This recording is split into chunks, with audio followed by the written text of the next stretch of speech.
Hey vous, chasseur de monstres, pouvez-vous nous aider? Hmm. Il n'y en aura pas de facile. Bonjour tout le monde et bienvenue Salut! à cette nouvelle jasette sur le side. Cette semaine, on va parler de quelque chose que nous, on a expérimenté un peu voilà de ça quelques mois déjà. Mais... quoi? Qu'est-ce qu'il y a On parle pas de drogue ici, les amis. Non. On parle d'une game de chasse aux monstres. Puis comment un peu se préparer pour faire ça, puis comment, tu sais, autant au niveau d'un one-shot, autant que peut-être un arc d'aventure dans votre campagne, comment rendre une chasse aux monstres intéressant. Parce que trouver le bugbear qui terrorise tout le monde, ça peut être vraiment cool ou ça peut être vraiment beige. Puis ça peut être genre, bon, on le trouve, on le tue. Puis bon, ben bravo, pièce d'or, puis c'est fini. Tu sais, puis je pense que la première affaire que vous devez mettre en place pour avoir un grand succès avec votre chasse de monstres, c'est premièrement d'avoir une accroche intéressante. Puis souvent, une accroche intéressante, là, c'est que personne qui sait c'est quoi le monstre. Puis les indices qui sont évidents à on va dire la scène du crime, ils pointent pas au monstre directement. Souvent, ça va être comme une chose qui va un peu mislead ou qui va être partagée avec d'autres sortes de monstres. Puis faut pas que ce soit comme juste des traces de griffes. C'est un bugbear. Ça peut être ça à la limite, mais on essaye d'aller plus large puis plus intéressant. Souvent dans ces histoires-là, les gens qui engagent des aventuriers, c'est à cause qu'ils ont essayé eux de faire ça, mais ils sont savent juste pas trop qu'est-ce qui se passe ou ils ont trop peur.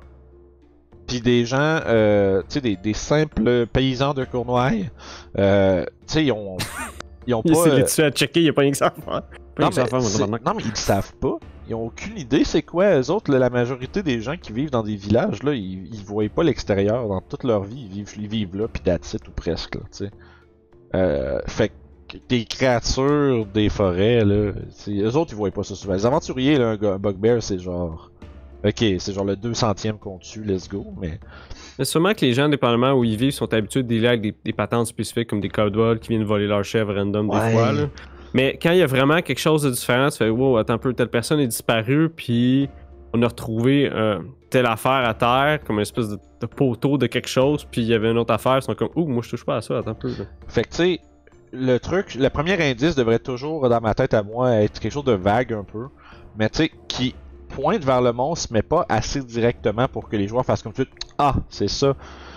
Puis le best, c'est de trouver quelque chose qui font faire dire aux joueurs, ah, c'est ça, puis c'est pas ça. Fait que, parce que ça, c'est le bout de le fun, où est-ce qu'ils pensent qu'ils ont la réponse tout de suite, vont faire des recherches, puis là, ils partent avec l'idée de ces tel monstre. Puis là, par fur et à mesure qu'ils cherchent, ils font de plus en plus, ils vont dire, pense peut-être pas que c'est tel monstre, c'est peut-être autre chose, tu sais. Juste un petit élément qui fait juste faire un twist là-dedans, je fais comme, attends un peu quoi. Tu me dis que ton loup-garou, il a passé à travers le mur? Ouais, il est devenu tout blanc, puis il a passé à travers le mur, carrément. Puis là, tes joueurs font...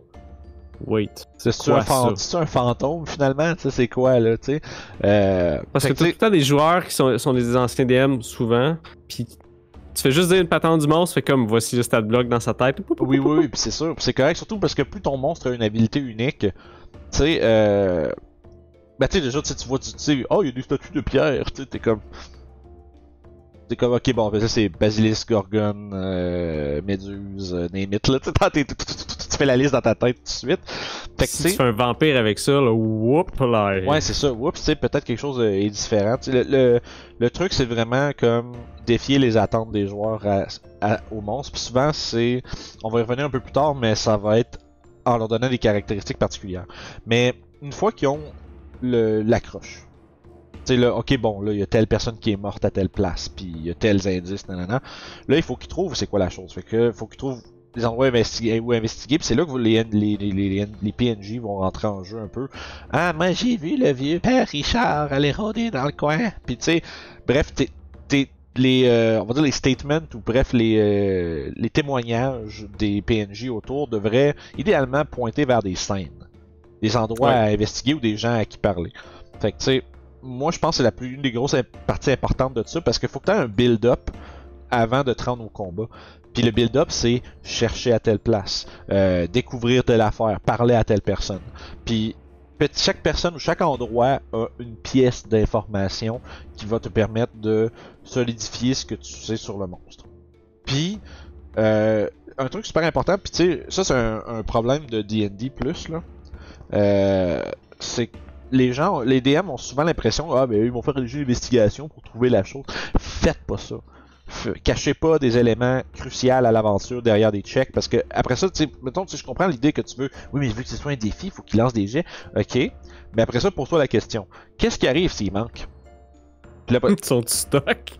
qu'est-ce qui va arriver? Ils vont être pognés, surtout si c'est important, tu sais, à moins que, là, le truc que tu peux, un peu comme fallback, c'est que si t'en as 4-5 des endroits comme ça qu'il faut qu'ils investiguent, puis que juste avec 2, ils sont capables d'habitude de trouver un peu c'est quoi, mais il va manquer peut-être des petites informations. Tu sais, peut-être que la capacité spéciale de ton monstre que tu avais mis pour un peu comme les mettre sur une fausse piste, ben peut-être que cette affaire-là ils le découvriront pas à cause d'un jet, puis ça à la limite c'est correct. Fait que bref, l'information qui est cachée derrière des checks, c'est du bonus, guys. C'est important. Fait que tu sais, si sur tes 4-5 scènes d'investigation que tu as préparées, t'en as 2 ou 3 qui c'est juste l'information qui est bonus, qui est pas critique. À la limite, ça, ils peuvent arriver là, faire des recherches, on trouve rien d'intéressant, puis on va aller ailleurs. Puis, tant qu'au final, quand on avance dans on va dire la timeline de cette aventure-là, l'ennemi devienne clair à un moment donné qu'il y ait un check ou non. Puis, tu sais, parce que je sais pas, parce que tu peux pas barrer de l'avancement de l'aventure derrière un check, c'est juste un plan pour un désastre puis des joueurs qui fouillent partout sauf où est-ce que tu voulais, puis hein, on s'en rappelle. Il faut hein? juste tourner en rond dans la ville, mais ça, des fois ça donne l'opportunité parce que ces monstres-là sont souvent comme juste hors de portée des joueurs ou juste hors de connaissance. Fait que s'ils sont jamais une place, ben tu leur fais passer la nuit, il arrive de quoi. C'est une bonne façon de, comme on dirait, récupérer à la limite, ou sinon ce que tu fais c'est que tu prévois. Tu sais, tu barres l'avancement derrière des checks, mais tu sais que s'il me fail, il arrive ça. Fait que l'idée, c'est pensez-y. Pensez-y qu'est-ce qui arrive s'il fail. Parce que si la réponse c'est s'il fail, ils vont passer la nuit, puis ils vont avoir ils vont avoir une expérience plus proche. Mais quelqu'un meurt. Puis là, oups! Tu sais, ça change un peu le ton de ton histoire, mais au moins tu sais, comme DM, ils seront jamais bloqués au point où est-ce qu'ils peuvent pas avancer. Parce que la pire affaire à Donjon, c'est des joueurs qui sont là. Ouais, je sais pas. Tu sais, ça tu peux, comme DM, tu veux pas ça parce que tu veux que ça avance, tu veux que la tension monte. Parce que pendant que le monde font, je sais pas, on trouve rien, y a pas de tension qui monte, le monde sont juste en train de dégonfler. Fait que, ceci dit, au-delà de juste investiguer les scènes, tu peux avoir des rencontres sociales. Il y a peut-être des gens qui savent des choses mais qui veulent pas le dire. Hein, faut pas oublier, comme disait Dr House, tout le monde ment.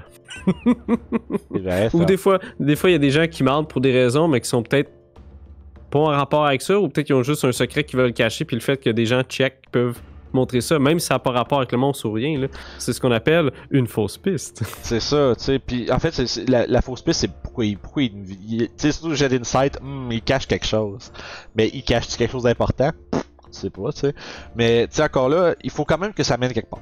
Tu sais, s'il y a une fausse piste, il faut que ta fausse piste donne un petit détail comme par le côté qui a pas l'air important, mais qui va peut-être te mener vers quelqu'un, tu sais, ou vers quelque chose. Donc peut-être juste cette personne-là va t'aider après si, mettons, tu dis que tu veux pas parler de son secret, peut-être qu'il va pouvoir te donner accès. Si tes personnages sont un peu plus evil, tu peux faire du blackmail. Tu fais genre, tu vas nous aider parce que sinon on va le dire.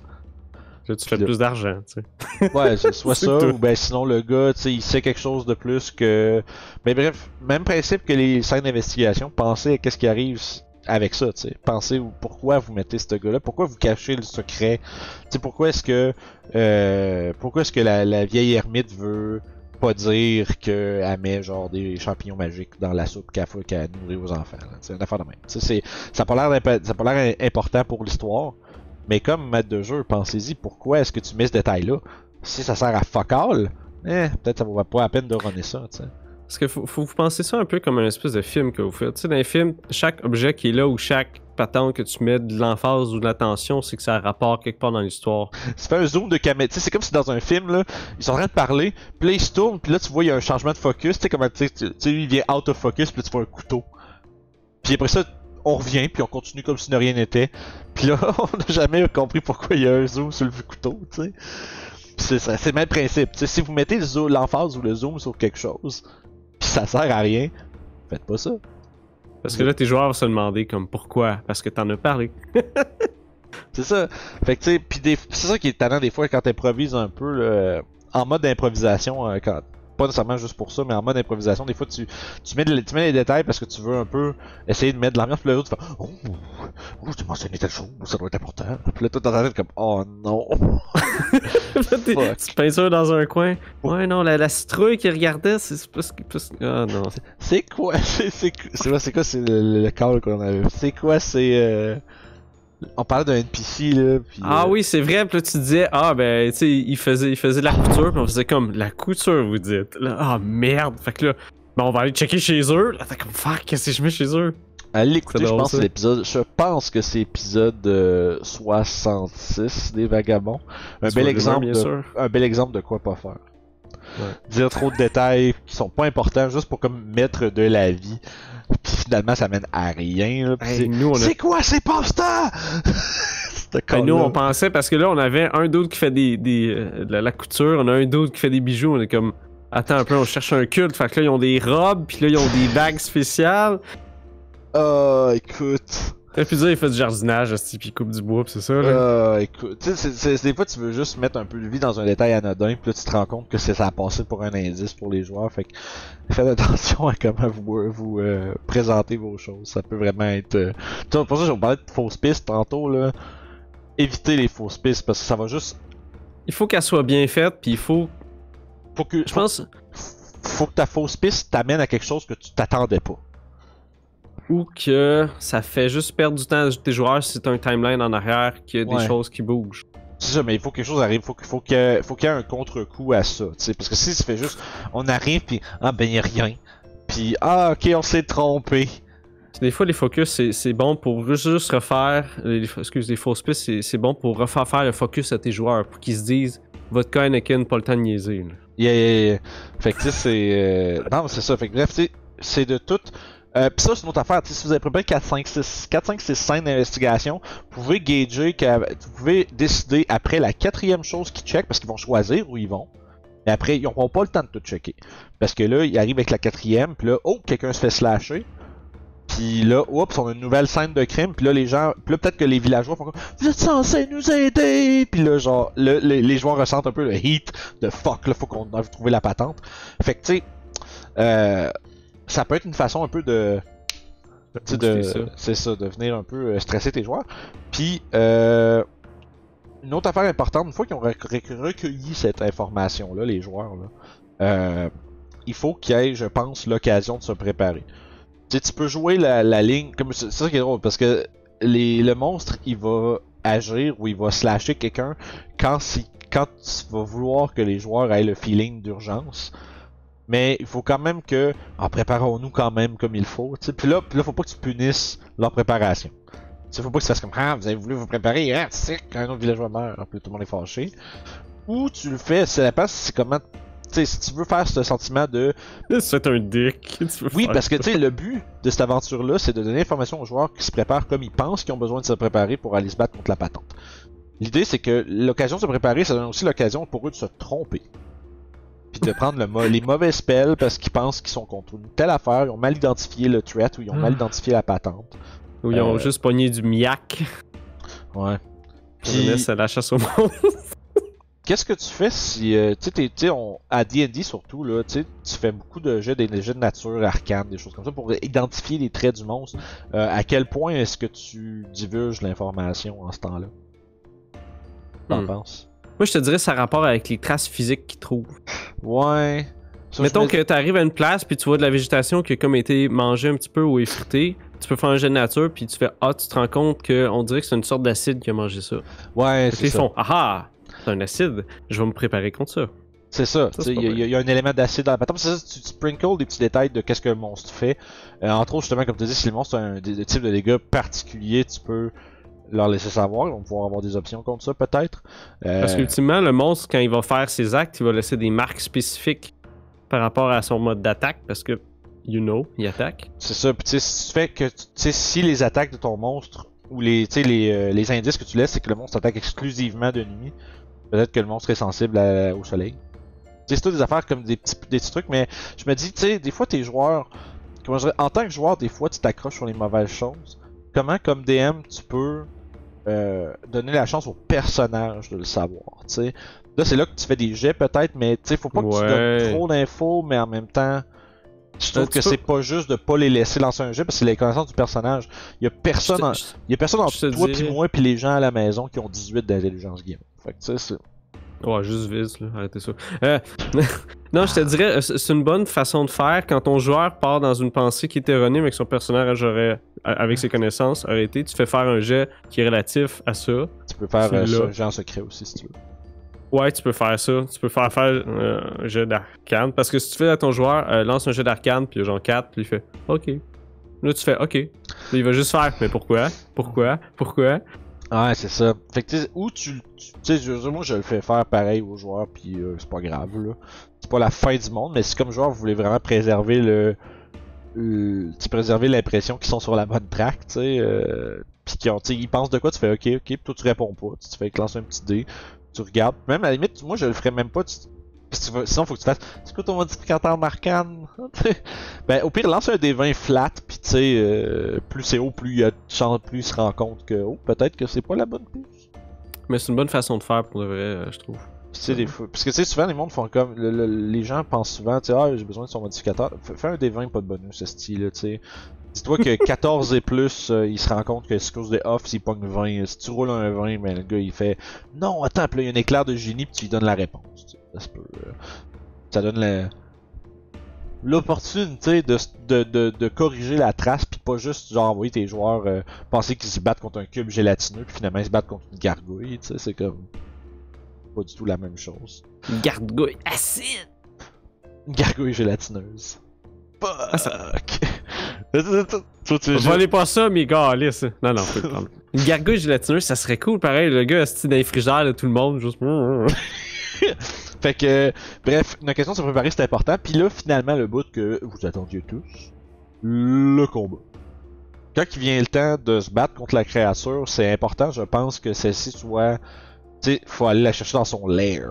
Fait que ça veut dire que le terrain est à l'avantage de la bébite, puis la bébite va faire full utilisation de tout ce qu'elle peut. Si la créature vole, elle va être en plein air, puis elle va se cacher dans les arbres, puis tu sais, elle va faire du hide dans les arbres, elle va passer vite, puis elle va faire des... Puis là, c'est là qu'on parlait plutôt donner un move spécial à votre monstre pour juste throw off tes joueurs comme Guillaume décrivait. Ça c'est cool. Tu sais, depuis le début, toutes les traces pointent à un loup-garou. Tout le monde fait un loup-garou. Puis là, maintenant, il y a quelqu'un qui a comme dit mais je l'ai vu passer, genre, je l'ai vu, il est passé à travers les murs. Puis là, là, les joueurs font mais quoi? Puis là, c'est un fantôme. Puis là, c'est là en tout cas, bref, peut-être qu'ils dismissent l'information parce que tout le reste pointe à la bonne place. Puis là, ils se rendent compte que c'est un loup-garou qui a la possibilité en bonus action de devenir éthéré puis de passer à travers des choses, puis des choses comme ça. Fait que là, c'est l'idée à Guillaume. J'ai l'air de dire ça comme si c'était la mienne, mais c'est l'idée à Guillaume. Mais... Non, Vince, il a dû d'Intel, il l'a trouvé tout seul. J'ai pas dit ça. C'est pas de menterie. Fait que, c'est ça. Fait que, tu sais, ça donne une twist où est-ce que même tes joueurs qui un peu pis c'est pas conscient nécessairement mais qui metagame un peu pis qui savent que tel monstre ça va prendre telle chose pis nanana pis là il y a comme un petit oups tu sais pis fait que rendrez votre monstre unique avec un trait là rien de super compliqué mais juste un petit plus. Tu sais, une erreur que j'ai faite dans ma game de Tomb of Annihilation, là, qui se ressemble à ça. J'avais une belle grosse mêlée de 10 gargouilles, puis ouais, c'est des gargouilles qui envahissent un monastère dans des montagnes. Là, c'est pas ça qui spawn à l'infini en plus? Non. Okay. C'est qu'il y en a là, il y en a 10. Mais un combat contre 10 gargouilles, là, qui prend moitié des gars parce que tout le monde n'a pas des armes magiques, là, c'est juste...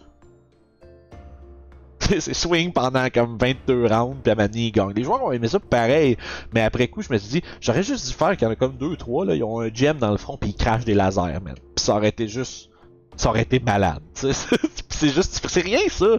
Tu fais juste dire il y en a 3 qui ont un rubis dans le front. Pis là ok. Puis là, c'est eux qui ont mis dans le fond, comme le crash laser, tape du monde, plein de dégâts. Puis là, c'est comme, oh fuck, tu sais. Faites ça avec votre dans votre chasse de monstres, faites ça, tu sais. Mettez vos monstres, crachez des lasers. Crachez des lasers. Mais, non, mais c'est vrai, mais basically, faites de quoi? The bugbear with laser. Ben, si ton cerveau de DM fait, oui, il savait pas, fais-le, tu sais, les joueurs vont capoter, tu sais. Pour ça que, tu sais, pour ça que je parle de l'exemple des gargouilles, parce que c'est un exemple que, intérieurement, je me suis dit, ah, ben non, je peux pas faire ça. Ah, bah, okay. Parce que, ce qui est cool avec ce que Vince dit, c'est que moi, en tant que vieux joueur, j'en ai vu des monstres. Mais si tu me fais ça un moment donné, je vais faire, wow, terrain inconnu. Nice. Yeah, je vais être content parce que je sais pas qu'est-ce qui se passe. Je comprends pas, il y a une fucking laser. Mécaniquement, là, c'est juste une attaque de range qui frappe peut-être une ligne pis qui fait genre 4d6 de dégâts, tu sais, pis c'est genre... Sauf que la fin, c'est que les joueurs s'attendent pas à ça. Pis le Dragon Ball crash par la bouche, pis c'est euphorie, tout le monde capote. Tu sais, faites ça avec vos monstres de chasse aux monstres. Si vous faites ce genre d'arc-là, donnez-y une twist. Un truc que quand tes joueurs rencontrent, ils font... Le oups, il fait quelque chose de plus, tu sais. Puis des fois, c'est pas juste un trait, c'est juste quelque chose dans la mécanique de combat.